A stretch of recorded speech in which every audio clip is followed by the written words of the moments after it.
Welcome to Self Love and Sweat, the podcast, the place where you'll get inspired to live your life unapologetically, embrace your perfect imperfections, and do what sets your soul on fire. I'm your host, London Souza.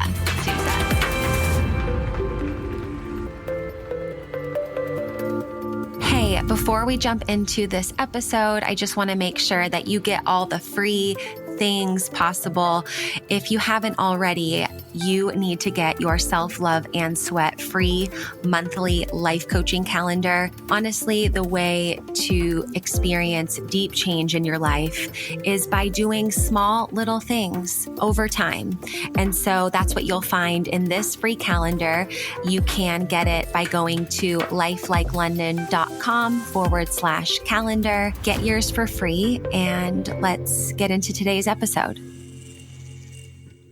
Welcome back to Self Love and Sweat, the podcast. Today we have Heather Brown as our guest today, and we actually just recorded an episode for her podcast. So we're doing a little podcast swap, which I'm so excited about. You guys are going to freaking love her. Heather Brown is the energetic podcaster, writer, online mama cheerleader, and healthy living advocate behind the brand and podcast Healthy by Heather Brown. She and her college sweetheart hubby, Eric, live in Birmingham, Alabama, with 2 young boys. And since starting blogging 14 years ago, Heather is privileged to reach over 1 million women each year and runs her podcast and business with a team where they daily share ways for young moms to love their life and pursue health in mind, body, and spirit through her Sunday Reset. Welcome to the podcast, Heather Brown. I'm so excited to have you. Yeah, London, I'm so excited for the opportunity to talk to you for longer after doing my podcast. So fun. I know. And I just shared a little story on Instagram of the picture that we took. And I was like, I love your Southern Belle accent. It is so wonderful. And it's charging me up today. So you're kind. Yeah, I'm excited to talk with you today. As I often say, I'm London party of one. And anyone that listening to this podcast knows I say this because I'm not married. I don't have kids. And I sometimes feel like and when you have kids and all of these types of things, I have an immense respect for moms. All moms are my heroes, including my own and anyone that's a mom. I just feel like I want to just drop and bow down to them or roll out a red carpet for them on the regular. But I know you're working with moms and on their health and wellness and all the things, but I want to start mostly with women because I think that, when it comes to health and well-being, and I know men, have their struggles too, or what they think they should or are supposed to be doing or supposed to look like or whatever. But what would be something that you wish all women knew about health and self-care? Yeah, for sure. Great question. I would just say that, first of all, that starting small is okay, because I think that so often we think in our health and wellness journey that it's like we've got to go all in. And so I feel like a lot of times, whether it be January with the new year, or sometimes, especially for moms, it can feel like August is almost like the secondary reset button when our kids go back to school. And so we feel like, okay, that's it. Like, I'm finally going to show up to the gym, 6 days a week, and I'm going to do this crazy keto diet, or I'm going to do Whole30 or whatever. And it's like you go all in, but it's not sustainable. And so I really would love to encourage, especially women or moms that are so busy, just to name a few non-negotiables and start there. I think that if I would have been taught how to start habit stacking and just start with one small thing and build onto it, that would have been such a game changer for me many, many years ago. Yeah, I love habit stacking.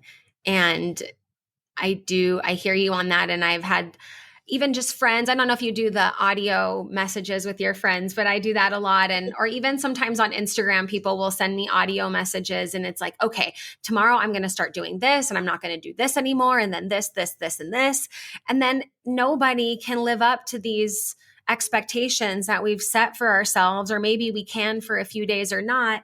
And then we get in this spiral of guilt and I should have done that and I was supposed to do that. And yeah, I love the idea of starting small and just doing one little thing at a time. Oftentimes people will ask me, how do you do all that you do? And I was like, oh, well, I did them one at a time. And I started, my journey and coaching when I was 17 and I'm going to be 36. It wasn't just yesterday that I did all these things, but I think we can get caught up in all the things and not remember that it's, one simple step at a time. Yes.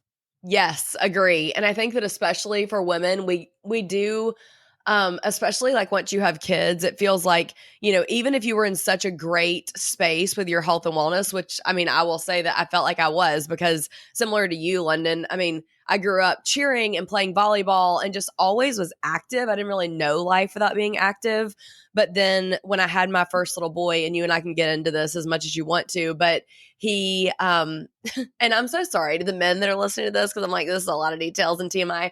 But I taught Pure Barre, which is a ballet bar based workout. It's a fusion of a very athletic approach to ballet, yoga, and Pilates in one. I taught it for a decade and I loved it. And I still take it and teach it at times. It's so fun. But anyway, I like thought of myself as like, I've habit stacked all these things. Like I can nail the water, I can nail the, 10,000 steps a day. I can nail the getting my sleep. I can nail, doing my devotionals and working out 3 or 4 days a week at minimum. But then when you have a baby, it's like everything resets. And I had actually a 4th-degree tear, which is the worst that you can have. It's, for those that don't know, it's from one end to the other. And so I just remember after I delivered him, or as I, like my doctor's sewing me up literally. And she was like, so, you did have a 4th-degree tear. And just so you're aware, that means that you will not be able to walk past your mailbox for 6 weeks. And in my mind, it's like you just delivered a baby and you're hot and you're sweaty and you're all these things and you're like blood's everywhere, all the things. And then it's like that part didn't really register until I left the hospital. Then I was like, whoa, wait, what? I can't move my body because kind of like what you and I were talking about earlier, London, like exercise was such a coping mechanism for me at that point for stress. And so I was kind of like, well, then how do I start at ground zero? I didn't even know. Yeah, I'm not sorry for the men listening. I think that the more that men can understand women and all the unique components of us, the better. So I'm not sorry. And I'm so glad that you shared that because it is the real, the real thing. And so then what did you do? I know that before we pressed record, you mentioned that you did go through postpartum depression and that you would be open to sharing stuff about that. And I would love if you did, because I had an aunt that went through postpartum depression. And I mean, this was a long time ago, but I remember she came to live with my grandparents and they like had her in the back bedroom and it was like not talked about. And it's not my story to tell, so I don't want to let too much of that. But I had a firsthand experience. I was a young girl seeing my aunt not be the aunt that I knew that she was, like a whole different, not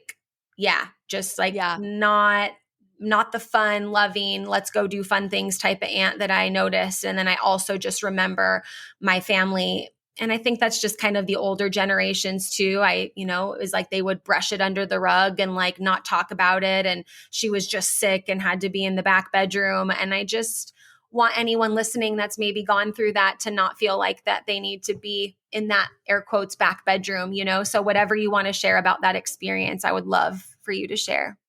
Yeah, for sure. And I think that is one thing that I feel so passionate about sharing is even just making people more aware of it, London, because I do think that it's becoming more common now.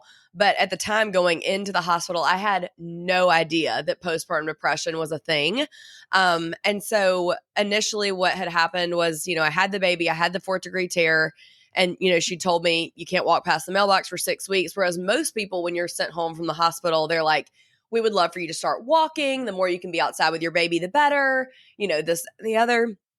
And so it was really, really hard for me. I don't know if you're familiar with the Enneagram, London, are you? Yeah. Mm-hmm. So I'm a 3 on the Enneagram. I find a lot of just delight in being productive and feeling like I'm accomplishing a lot. And all my friends call me the Energizer Bunny. That's just who I am to them. Like I just have I'm full of life, full of energy, always on the go. And so then to be told, like, you just need to sit on the couch on this donut, and literally your only job is to feed and take care of the baby and just be inside. That was like a sucker punch to my soul, just because I am such a people person. I am such a like, I want to be around and see and do everybody. I have FOMO. I'm just like an extrovert to my core.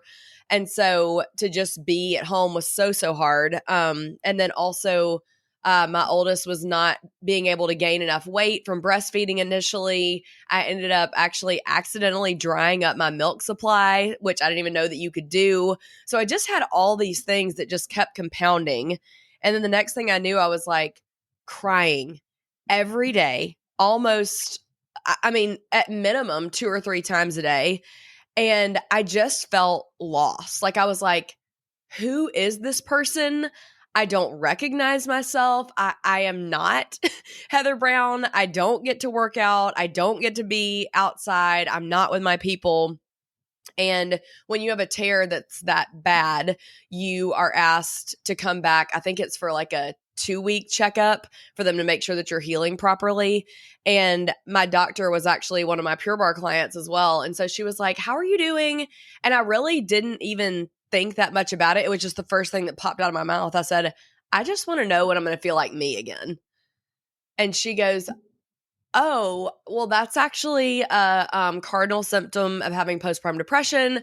I'm going to write you this prescription, and we'll just like, get you going. We'll get you taken care of, and you'll be fine." And I kind of was like, whoa, whoa, what? I have postpartum depression and I need an antidepressant. Like, again, who is this and what's going on?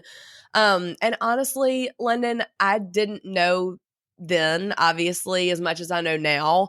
And I really wish that I would have pushed back and asked about, are there other options for like healthy lifestyle changes, or are there things that I can do to not get on an antidepressant? But again, you don't know what you don't know.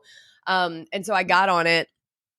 And I will say that, I mean, within, I would say 2 to 3 weeks, I really did start to feel more like myself again. And I felt like I kind of was able to like get out of the fog a little bit, if you will. And I told my mom and my husband at the time, I was like, I think that what is so scary is that I feel so unlike me that I just think like, am I going to like forget that the baby needs something, or am I going to like accidentally hurt the baby or myself? And so it's just completely irrational thoughts that were in my brain. Yeah. Yeah. And I it don't must know have if you, been, well, so hard to then be like, oh, you have depression and here's a prescription. I feel like the duration of that, I mean, of course, you're recalling it, but usually it's a very fast appointment. It's just like this. And then you're like, oh, wait, but like, I didn't even get to share even more. I feel like that unpacking process is so important that oftentimes, yeah, I find myself and have for the last, 15 years looking through for natural solutions or things that were alternatives to just like, oh, this is what you have and this is what you get. I feel like that's such a yes. fast process, and you just are like stamped with this label of, oh, I have this and now I need to take this, instead of, yeah, being able to have the space to unpack that a little bit more. So then what happened? How did you find yourself again? What did it feel like to find yourself again? Yeah, for sure. So I would say that this is so crazy because I talk all the time about meal planning, but honestly, I feel like meal planning was like the first start to what I've now fully developed as a Sunday reset. But meal planning was the first tangible thing that I thought, well, I know how to plan meals. I used to work for emails.com, which is one of the largest meal planning companies in the US. And I helped them with their social media, and I wrote meal plans for 2 and this, that, and the other. But I thought, okay, that's something I can do that will serve my husband, will serve me well. It'll make sure we're getting good nutrition and we're not just like eating whatever is brought to us, that's fast food or whatever.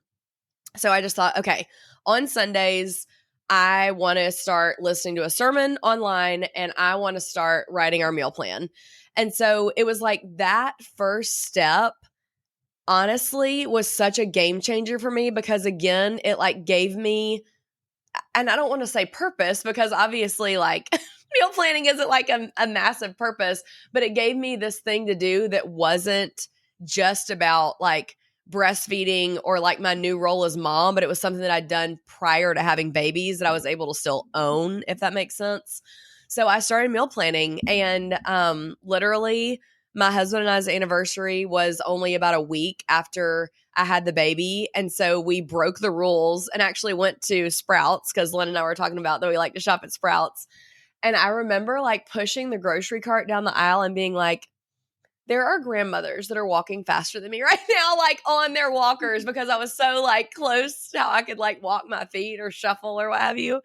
And I mean, I just like boohooed the whole way home on our anniversary from that grocery store trip, because I was like, I'm just so broken. Like, and so if you hear this and that's how you feel, let me just encourage you to look into some alternative methods for what to do for postpartum depression. And let me encourage you with what Lennon and I talked about earlier too, just to like get outside in the natural sunlight, even if you're just sitting on your porch or you're swinging on a porch swing or just doing something to be outside in the sunlight. It's just such a game changer. But then once I did that meal planning, then it kind of started to open up other thoughts of things that I could do from the couch. I was like, okay, I could also start to text my growth group or my small group, that's kind of like Sunday school if you're not familiar, and just say, hey, I'm really struggling, and I would so love it if someone just could come visit me once a week, whether it be to bring coffee or like, I can brew a pot of coffee for you guys, or if you want to stop by and meet the baby. But I just knew that I needed somebody to come into my house and to have that sense of community and belonging again. So then my Sundays.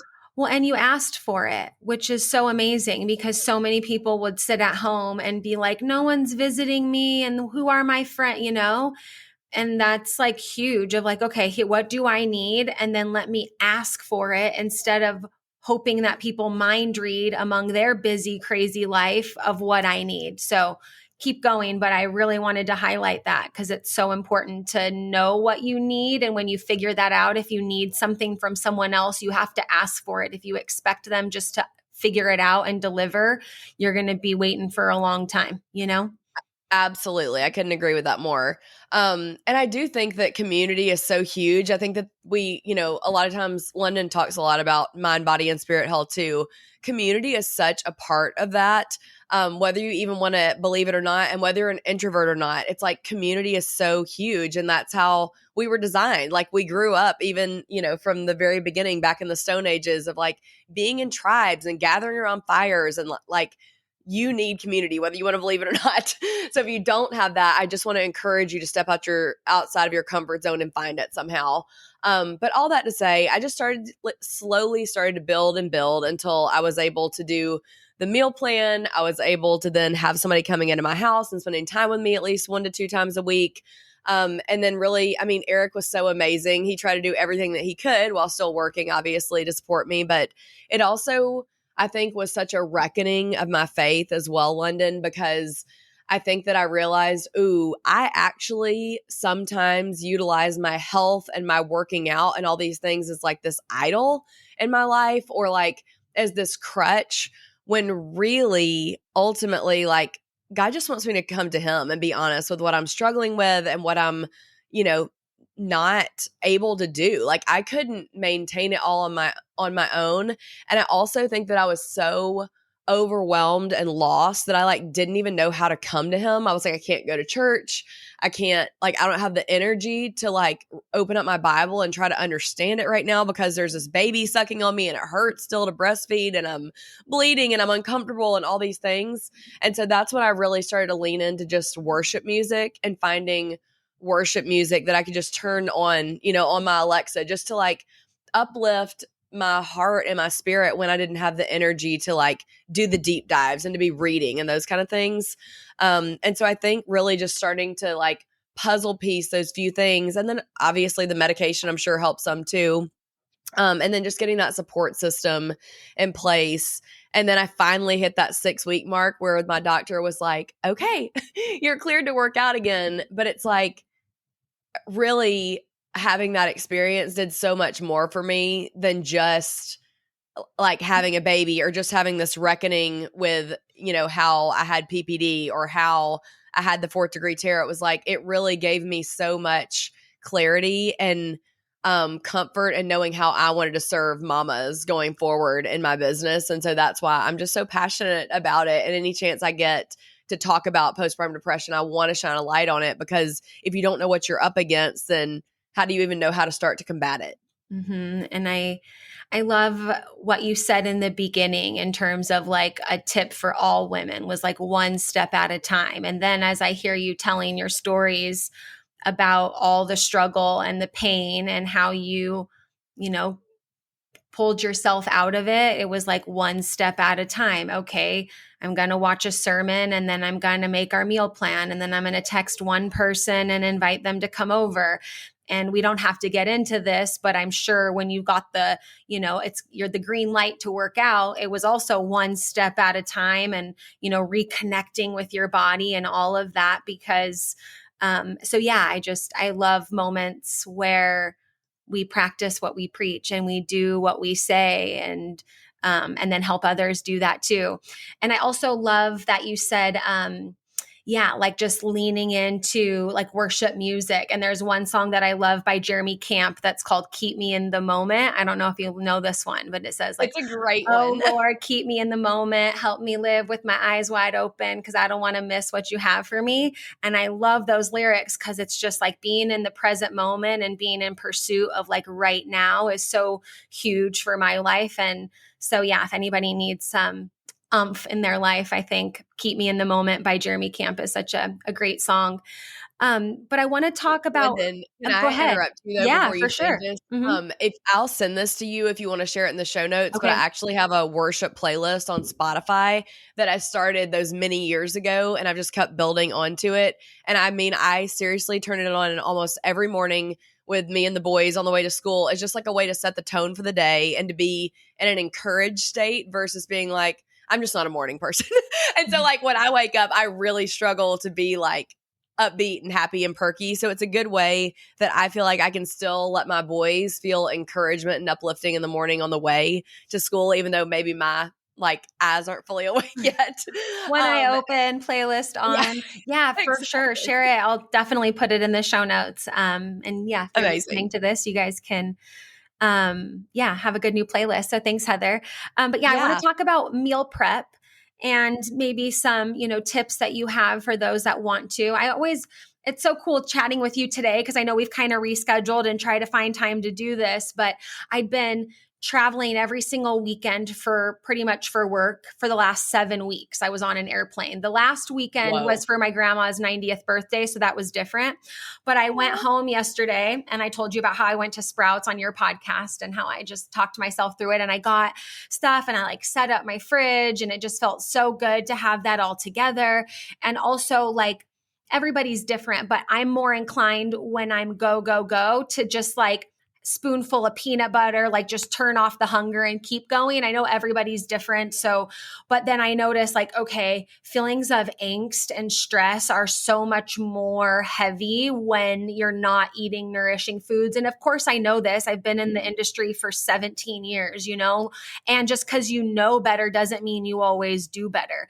And so I'm getting back into that flow. I like prep some things. I prep things in a mason jar, baked some sweet potatoes, made some organic ground beef, like made veggies, whatever. So I'm definitely reminded of something that I've lost over the last month and a half, because I was just like eating more bars than I care to admit. And just like I told my friend Lindsay, I was like, I feel like I've had spoonfuls of peanut butter for meals way too often lately, but it was just like on to the next one, and you're hungry, and I just would eat that and drink some water and maybe have a protein shake and keep going. So like I didn't feel hungry, but I definitely was undernourished and not eating enough and not enough variety and all of that. So like what would Yes. be some tips for meal prep and that you have for moms listening, for everybody listening? Because it's so powerful. And I think I forgot that. And so I'm remembering now. Yeah, for sure. Well, Lyndon, let me just say that I actually watched your Instagram stories last night of you showing your fridge and how you were doing it. And I was like, I just love the way that you presented it. And it made me be like, ooh, I haven't seen that brand before. I want to look for that in my store or what have you. So keep doing those because they're very inspirational as I was flipping through my stories. But all that to say, yes, I'm a really big passionate meal planner. And I just want to say that the first and foremost, I started meal planning out of a need to be cheap. My husband and I lived on $40 a week for the grocery store in the beginning of our marriage, which granted, we've been married for 16 years ago. So, I mean, this was a while back, obviously, a little more doable back then.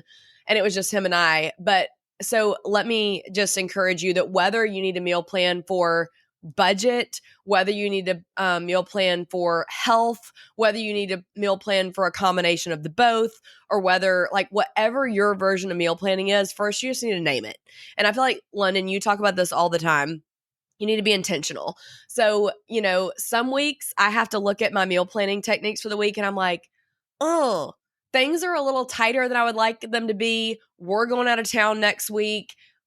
This would be a really great week for me to save a lot of money at the grocery store because y'all, everything else in life is pretty much fixed. Like your mortgage payment, it's fixed. Your car payment is fixed. Like so many things in your life are fixed, but your grocery budget is somewhere where you really have room to play. We need to save more money. So my general go-to is that I am shopping based on what's on sale. So I'm going to kind of walk through that process first. And then if you need to instead be thinking about predominantly just for a certain way of eating, you can take some of my nuggets and work from them there.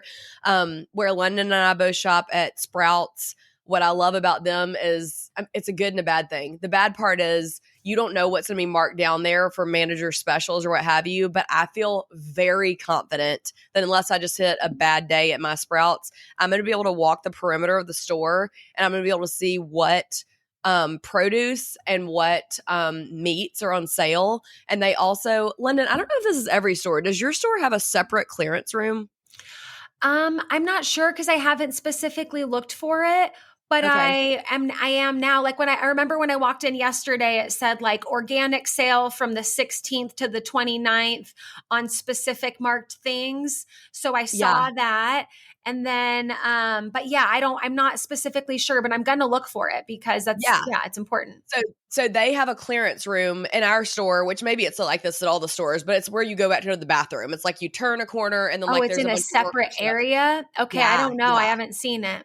Yeah, so that's where I buy a lot of like teas or breakfast cereals for my boys or things that are like organic that are shelf stable. I find them on sale back there a lot.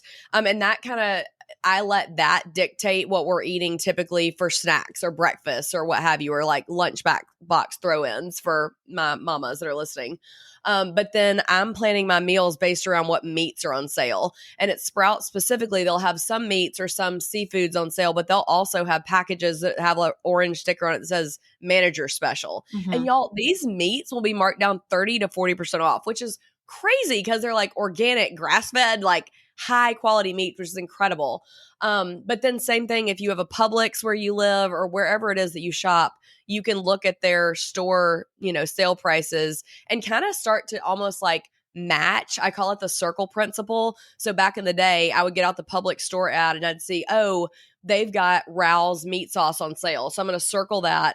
And then I see, ooh, they have their lean ground beef on sale or their ground turkey on sale. So I'm circling that. And then I'm like, ooh, they have a pasta that's buy one, get one free. And it's like the kind that I want, or it's gluten free or it's wetter. Yay, we're having spaghetti this week. So I think you can do it that sales, template, or some weeks I'm like, I'm just really busy. And so I know that we need to plan to eat out 2 days a week. Y'all, it's still meal planning if you plan what you're eating. So like some nights I'm like, we're going to have Chick-fil-A on Tuesday night because it's soccer night and we're crazy.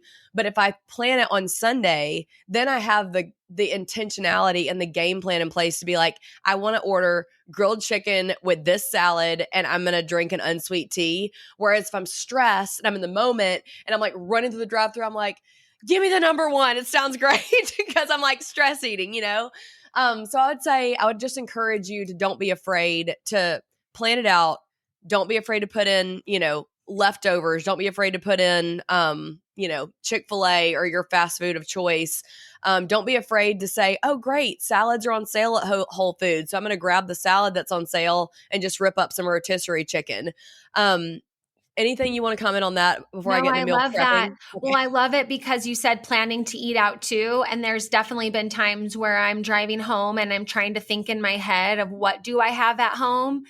and then I think I have something there, but then I don't. And then I'm like, oh, do I want to get back in the car? And then do I want to order Uber Eats? And to your point of like, I think being mindful of your money that you spend, period, regardless of anything, is so important. So it's like sometimes I'm like, yeah, but Uber Eats is going to be like, by the time I order and it gets here, it's going to be like $40 for just me, you know? So Ridiculous. I like Yes. that you said plan to eat out because, yeah, like I said, I'm like driving and I'm like, wait, do I have that in the fridge? Do I not? And then you get, yeah, anyways, I love the plan for that. So it's all good. Keep going. Yes. And then I always make sure that I am assessing on Sunday, like what healthy snacks do I have on hand if I know it's gonna be a busy week. If I don't have healthy eating on the go bars, then I'm buying more of those on Amazon to just have them delivered. And I love them because they don't have any processed oils. They're only sweetened with honey and those kind of things. I can send you my link if you need it. I think I have a discount code. But Chomps protein bars, they're so great because they're not added sugar and they're, not processed or too much with seed oils or what have you as well. And just knowing the things that you need to have on hand that week to be successful if you're busy, and go ahead and order them if they need to come in from Amazon, or go ahead and add them to the grocery list. And then Eric and I always do a double batch of jasmine rice. We rinse it twice to try to get off as much of the excess. What is it called? I'm blanking on it, Lyndon. Why do you rinse your rice? I'm blanking right now. I'm not It's like sure. something Is it that the you're trying to. pectin? No, that's the inside of an apple peel. I'm not sure what we're rinsing off. It's like some kind of like extra starchiness that you're Okay. getting out or something. But anyway, so we make a big batch of rice so that way we can make bowls all throughout the week and we've got it just ready to go. If we were talking about fasting earlier as a health and a spiritual practice, I try to fast one time a week for 24 hours, dinner to dinner, because that's your autophagy fast that helps your cells renew from the inside out. And then I try to do one ketosis fast a week that's 18 hours. So then I'm thinking, man, on those days, if I intentionally plan them in, I want to make sure that dinner is so nutritionally sound. I want really good healthy fats. I want lots of proteins. I'm making sure I've got my protein powder on hand. But I mean, honestly, I feel like if I can know 3 to 4 meats that I'm going to have on hand and cook up, we mass grill typically on Sunday or Monday. So then we can just have that rice. We have those meats that are ready. And then other than that, it's like, well, I just toss together a salad or whatever, like broccoli or asparagus or whatever our favorite veggies are that are in season from the grocery store to go on the side. And we just keep it so simple. Like the simpler, the better. We have breakfast for dinner almost every single week because we know we can eat whole foods. Our whole family will eat it and it's fast. Yeah, I love breakfast for dinner. I often tell myself, like, I love the bowl thing too, because I always make bowls or like meals in a mason jar. But I'm always like rice, beans, and greens. Like, that's what I need. And then I was vegan for 9 years. And in 2021, I smelt beef jerky and it smelt so good. So I started eating that. And then I'll eat ground beef, carne asada. I haven't got back on the chicken train. I just don't like the texture of it. Yeah. I was vegan because I worked for a vegan chef in college and then I got a bunch of free food. So then I was like, oh, I felt great. And I felt fine the whole time up until I smelt beef jerky one day. And I was like, oh my gosh, that sounds great.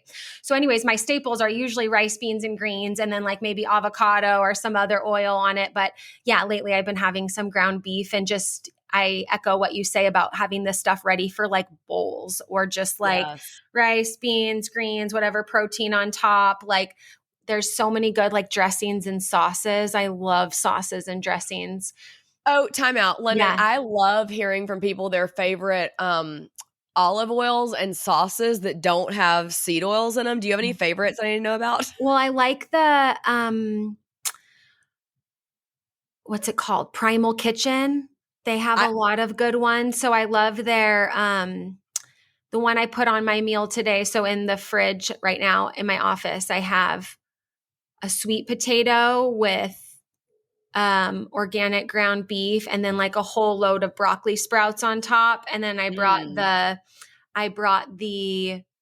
I guess it's their like Italian dressing that they have. And then they also have another one that's like their buffalo sauce. And that is so good.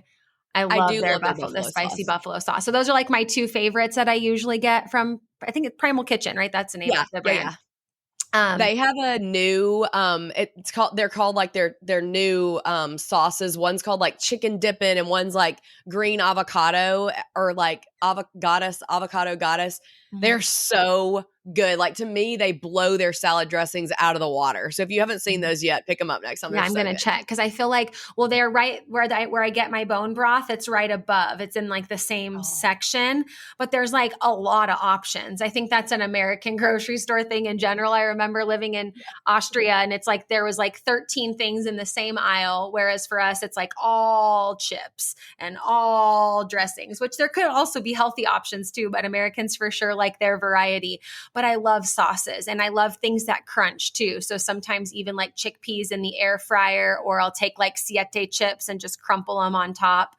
yes. Saucy, crunchy. That's usually what I go to. But I'm with you on that. Oh, and I love this for people who don't like to cook. This is what my girlfriend taught me this. It's just chickpeas. You obviously rinse them out of the can. And then you do diced celery.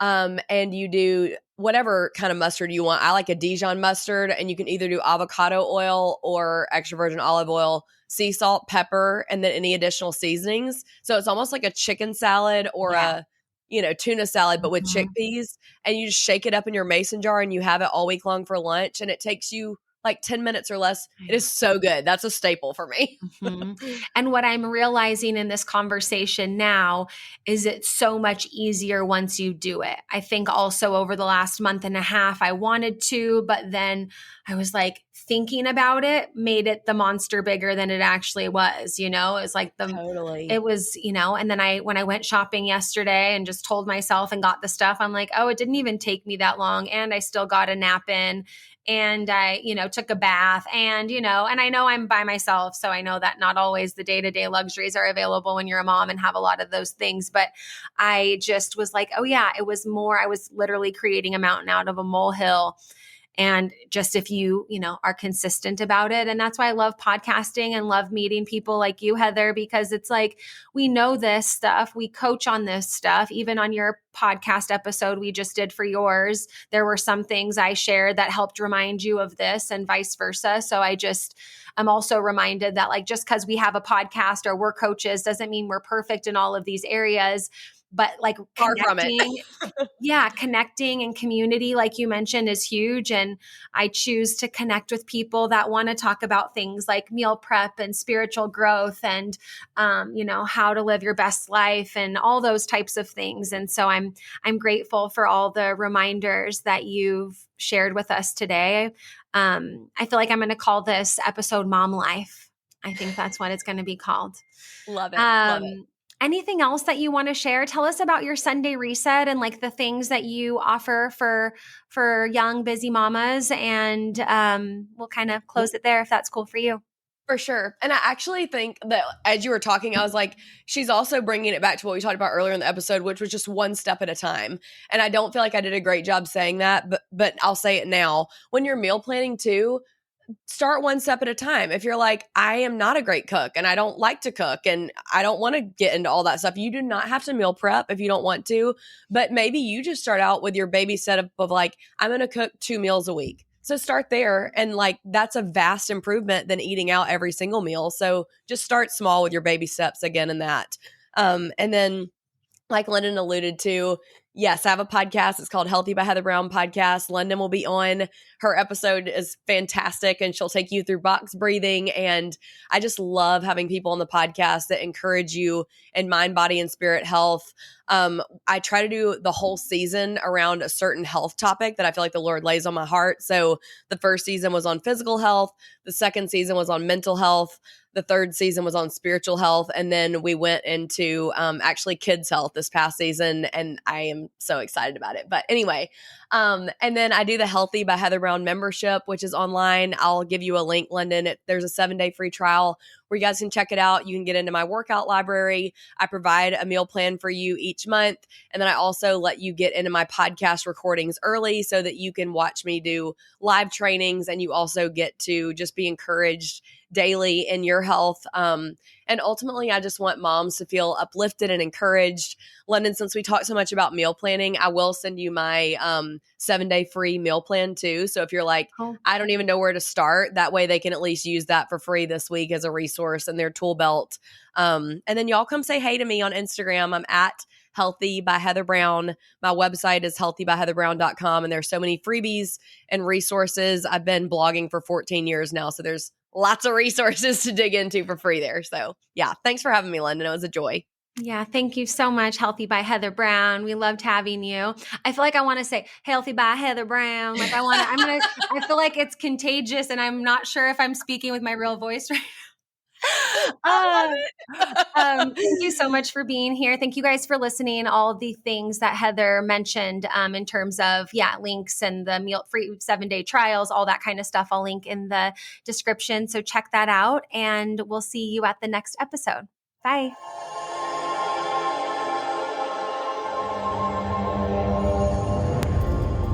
Thank you so much for listening to this episode of Self Love and Sweat, the podcast. If you enjoyed this episode or were inspired by it or something resonated with you, do me a favor and share this episode with a friend, someone that you think might enjoy this episode as well. That's the ultimate compliment and the best way to make this podcast ripple out into the world of others.